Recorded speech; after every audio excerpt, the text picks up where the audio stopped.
Hey everyone, this is Orrin Konheim in Atlanta, where I am with my very good friend Liz, who has been a very big force in my YouTubing and podcasting and blogging life. She has your own blog. What's it called? Continue on Montreal Road for 1.5 miles. Archivist bets on sexy witches. And the GPS device is also going to be chiming in at various points. So we're going to talk about best films of the 80s. They're not necessarily all films that I've seen or endorsed, but it's just my impression of what I think might be the best film if you get everyone together and voted on it. What do you think if you got everyone together who saw films or reviewed films in the 80s and would be the most popular film of the 1980s? Probably Amadeus, I would guess, if you're talking about critics. I'm going to say number one, Blade Runner. No, Blade Runner flopped in the 80s. It flopped in the 80s, okay. It flopped massive in the 80s. It didn't even come into its own until like 3 or 4 cuts in.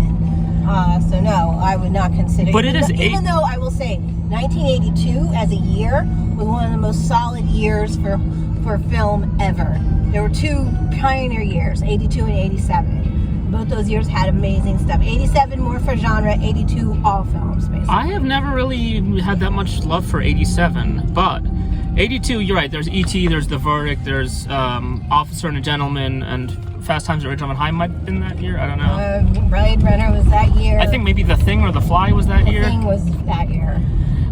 Which also flopped. I think that Blade Runner has aged really well, though. I think that, like, people in the 2020s appreciate the most. Yeah, that's what I'm going for. And like I said, multiple cuts of it got better. Yeah. You know. But that's an interesting factoid.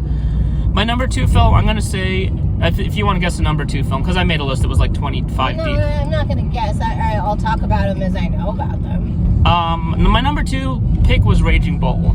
Raging Bull is good. It's Martin Scorsese. I have a love for some of his other films more than that one, but I can understand why someone would say Raging Bull. I've never been drawn to Raging Bull. I've never even seen it, but I've seen his other big films like Taxi Driver, Goodfellas. But I guess I've just never been into boxing movies. Number 3, I think, well, they're not really a boxing movie. I hear that is what I heard.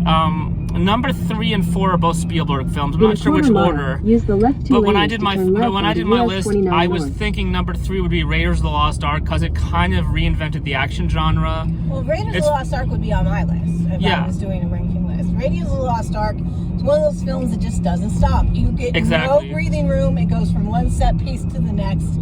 And couldn't be better for it. At the light, use the left in 1979, there was a film called China Syndrome, which I watched with my friend Adam. That movie's disturbing. And that film was considered an action film, and no one's life got threatened until halfway through the movie. In Raiders of the Lost Ark, the very opening scene is action. Like, it changed the game in that sense, that it was non-stop action. You're right.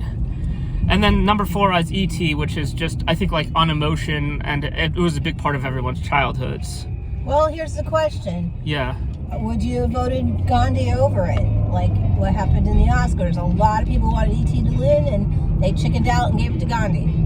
So, okay, refresh my memory. Gandhi won the Best Picture. Yes. And then E.T. didn't win. E.T. was in the running. Nominated, which is unusual for a children's film. Yeah, I'm surprised it got nominated. I'm not familiar with who was nominated that particular year. I think I do remember Gandhi's the Best Picture winner. Yes, it was absolutely. I think that if it got nominated, that's pretty big icing on the cake, especially since Steven Spielberg was a bit youngish in his career. At that point, by like the time he won for Schindler's List, he was very due, you know? Well, and he was also, not that movie, but his next nomination, The Color Purple, he was ostracized. Oh, yeah. Now that time period. That would be more like Oscar bait, and that would be like a good Oscar movie. Why was he ostracized? Better than what won. I'm not really sure. It had something to do with him complaining about advertising. If I remember right. Yeah, well, actually, yeah, right around that decade, a bunch of auteurs like Terry Gilliam were... Yeah, Terry Gilliam, Brazil, same year. Oh, yeah. Same year? I thought... Yeah. Okay, so my number 5 film is Reds. Reds the Warren is Beatty. Nice choice. And my number 6 is actually Amadeus, so... See, I would say critically, Amadeus is probably... It's not my favorite film, but I love Amadeus. And I love Milos Forman anyway, so Conan is my favorite film by him, Conan the Barbarian.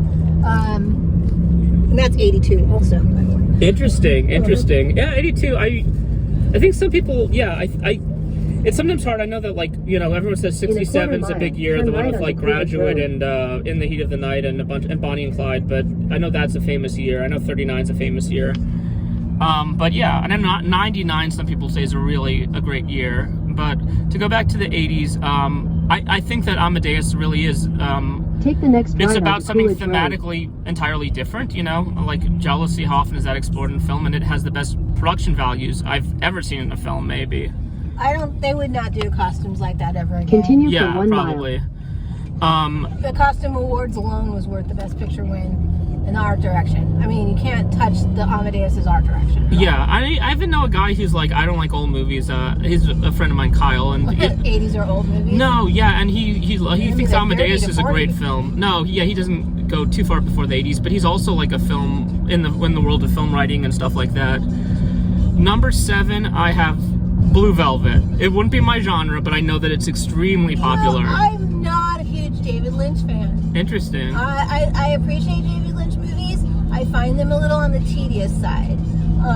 You know, and that's not even close to my, like, if I had to pick one, it would be from the 90s or early 2000s, Mulholland Drive. Early 2000s. That's a bit of a confusing film to say the least. But I actually get it. And I Oh, like if it you more. get it. I don't even, Yeah, David. I get it. It's hard to explain. Did David, is it a film? Because like with Inception with the spinning top, Christopher Nolan flat out In a admitted quarter it, mile, that it's not a turn thing left you're onto the supposed to US get. There aren't 78 East clues. ramp. It's he meant it to be uncertain. I want to know if David Lynch intended Mulholland Drive to be ambiguous. It does. At one point, he admits that it becomes. There's a point in the film where it becomes a dream. Like, it's a dream from that to the end of the film. Up to that point, it's been in a hyper-realism, but it's still realism to an extent. But then it goes full-on dream logic. Okay. So that was completely and utterly deliberate. Number 8 is Back to the Future. I think 1985. it's everyone's favorite. I think it's a very solidly and cleverly put together film in so many ways. It's probably Turn my left favorite onto film to the US watch. 78 East ramp. And I think it holds up. I mean, as a crowd pleaser, yes, but I think it also holds up as a great film, as a really well-made film.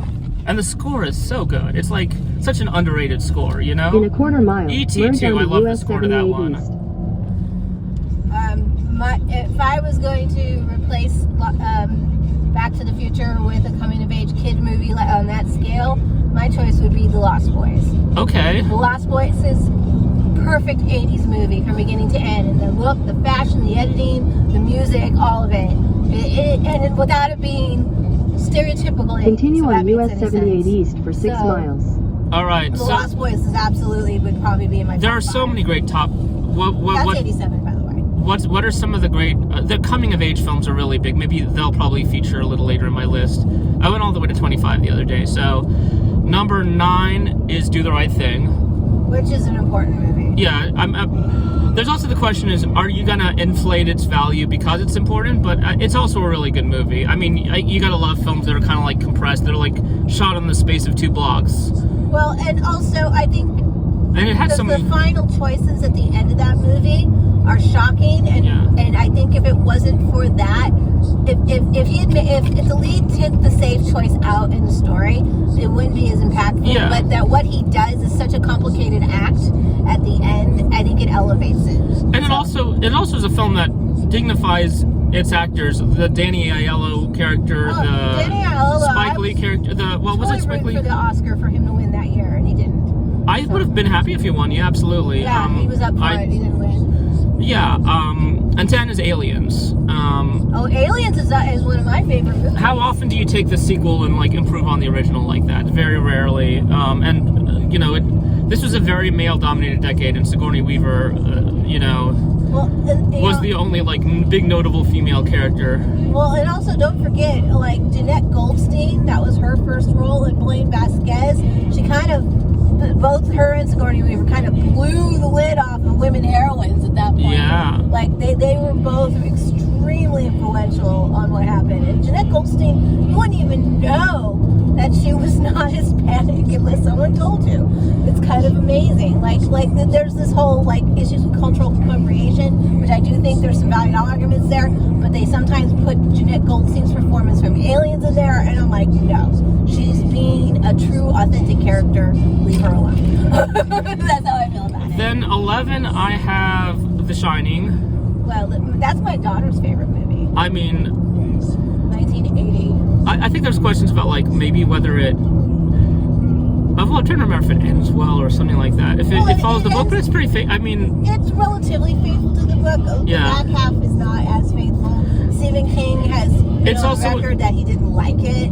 And it's also a deep movie you can discuss, like meanings. I love movies like that. There's entire documentaries devoted to dissecting and fan theory on The Shining. The Shining has entire books written about it. I think one tragic thing watching the movie is to know that like Shelley Duvall never really had a career, but I'm not sure if she wanted a career because she was kind of reclusive by nature. She did okay. She had some down periods. She did do some films right before she died, and the last one came out this year. I didn't think she would. Yeah, I didn't think she would die so soon, but I guess if you look up her age, it probably might have been not that bad. I mean, The Shining almost killed her. You know that, right? I know that it was not. Breakdown. Yeah, I was trying not to get too into like the sort of behind the scenes stuff. Well, but yeah, with The Shining, you almost cannot not talk about the behind the scenes. But stuff.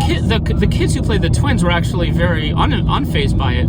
They thought they were just playing on a movie, like playing on a playground the whole time. Yeah, well, they're also. Or was it? Or the kid, the son? The son. No, Jake. No, the one that played the lead. He actually disowned the part for many years.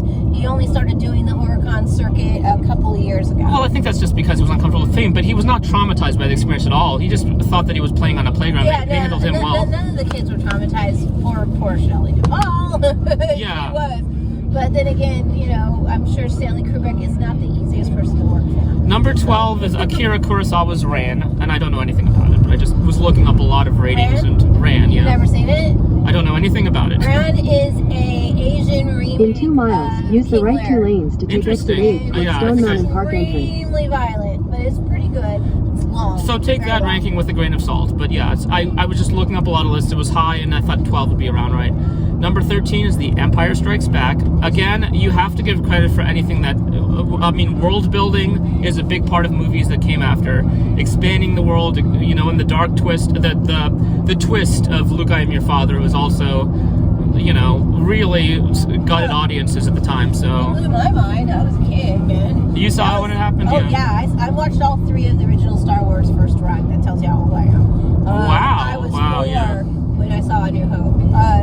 And I remember it, too. That's what's amazing. Well, he also did make Star Wars trying to be very kid accessible. I remember him saying that in one of the books I read. If you go and look at the science fiction films in 1981 when Empire Strikes Back came out and compare it to the others, there's just nothing like it. The look, the cut, the edit is just so far above everything else that was happening right now. So number 14 is a Wolfgang Petersen's film Dasboot. Dasboot. I've never seen Dasboot. Like it's on I call it my shame list, movies that I should have seen. My shame list is longer. We'll mutually not shame each other. It's a great summary. It's a great one of the great foreign films of the decade. Number 15, I have. I'm trying to think what to do. The Princess Bride. I think 15 was 16. 15 was... Use the right 2 lanes to take exit 8. Let's just say 15 is Princess Bride. Okay. I like Princess Bride. Okay. I like it a lot, actually. 15 was Once Upon a Time in America, which you mentioned. Yeah. Continue on to Jefferson Davis Which I Drive. believe is an English language film? It is. You told me that. It's an English language film. It's a Robert De Continue on to Niro Jefferson sweeping Davis crime Drive. epic. Then you will arrive at your destination. It's Ennio Morricone who did all the Italian westerns that Clint was in the 70s, but it's very much an American film. 16, I have The Princess Bride. If you're gonna... Okay, hold on a sec.